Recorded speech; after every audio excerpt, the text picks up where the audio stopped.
continue. 1 second. Okay, so let's see. So we continue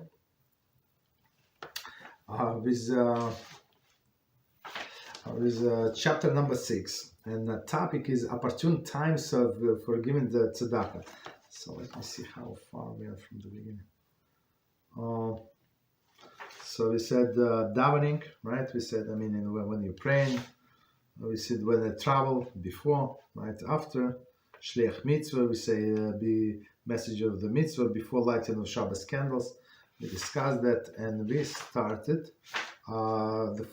section D, special time during the year, right? So quickly, so first we said Rosh Chodesh Elul, right? Meaning the 30 days before Rosh Hashanah, okay, right? Then Erev Rosh Hashanah, the day preceding Rosh Hashanah. Third, we say given before Yom Kippur, so it's a big one. Okay, and next one, D, is so it's can continue of this section, auspicious time, given on behalf of the deceased. There is custom to give tzedakah on Erev Yom Kippur on behalf of those who have passed away, in order that they should have a kapara, atonement. This tzedakah only serves on the merit if, when they were alive, they would have given or would have wanted to give tzedakah. Contributed on behalf of one who was rasha and never gave tzedakah while he was alive would not serve as a kapara. In any event, the child who gives tzedakah on behalf of a person always attain kapara for the parent, kapara for the parent, because the concept of child is always brings merit to a person, to a parent, regardless of what he was. Okay, that's a lot of information in this paragraph. So let's do line by line. I'm going to explain, because it's very, very if you notice, it's very connected to what it was not said at that book, but we just added from general hashkafa. So one more time, given on behalf of the deceased. So on Yom Kippur, everybody comes, and unfortunately, very, very fortunate. I've been always annoyed with that fact, but what can I do? So I'm helping one shul to create a schedule, like holidays for many years. I don't know, many years. So I'm not that artistic, but people there is some of them don't want to be bothered. But the one who is in charge, so he said, you're the best from what we can find, because nobody wants care. Okay, so I like this person very much. So for many years I've been doing this, and there is one section that it's called Itzkor.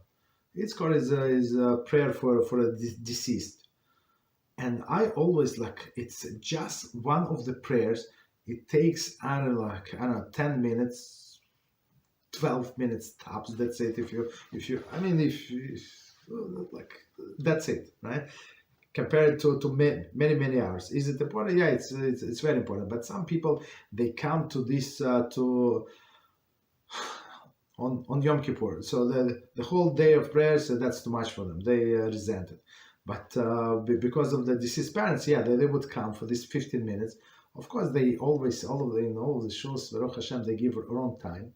So people come before and hear Rabbi's speech. Okay, I mean, it's also, I guess, not that they're lying, but it's also part of the Itzkor services, to prepare, maybe. I'm just giving them the benefit of the doubt. Right? It's like a sermon of the rabbi to prepare the people for this prayer. Right? Of course, they ask for money. Of course, they say we have so much expenses. Of course, they say that it's still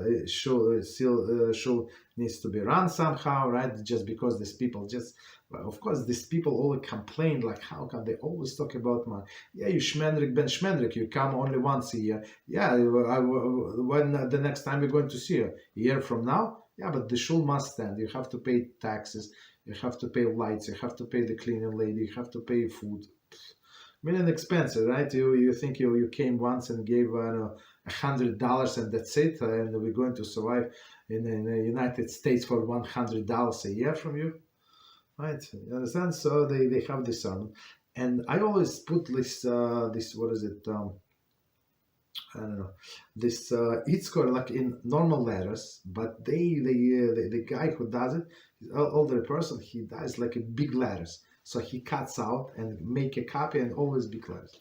It's unbelievable. Why? Because of tzedakah. Everybody comes at that time, and unfortunately, when this 15 minutes, 20 minutes finished, most people just leave. It's very, very sad to see that, unfortunately, but that's a reality. Right, because many people know that it's proper time to come and pray for the deceased. Okay. Right. So why would we give money to have for who have passed away? In order they should have a kapara atonement.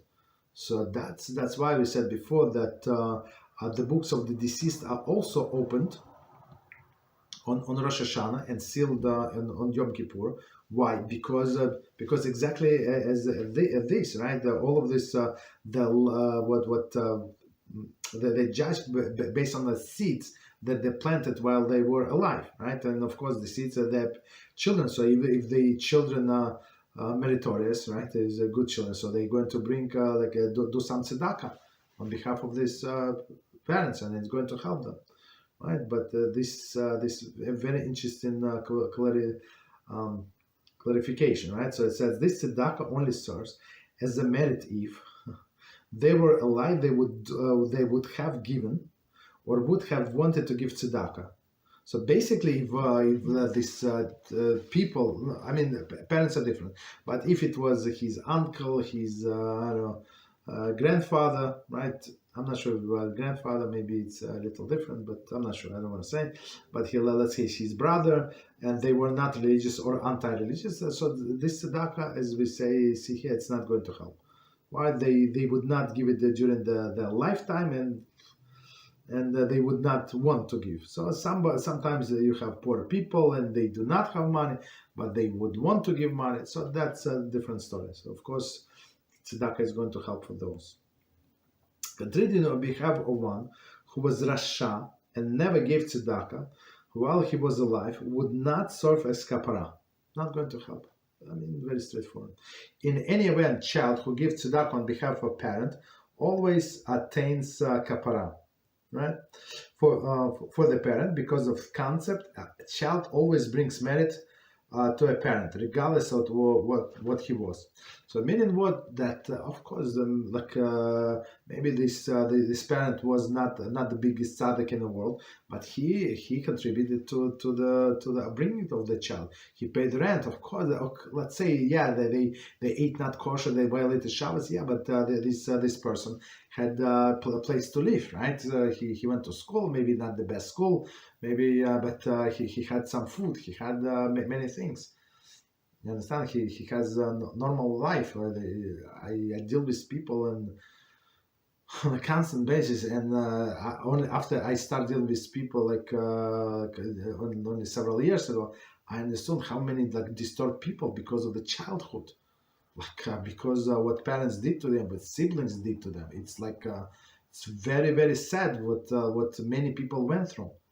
So when you have a normal childhood, normal whatever, without tragedies, right? Without family abuse, that's amazing. You understand? So even these parents were not maybe in your mind or my mind the greatest tzaddikim, but they did their job, and if we can benefit, we must benefit them. Right? It's appreciation, must. Karas chatov, right? Appreciation.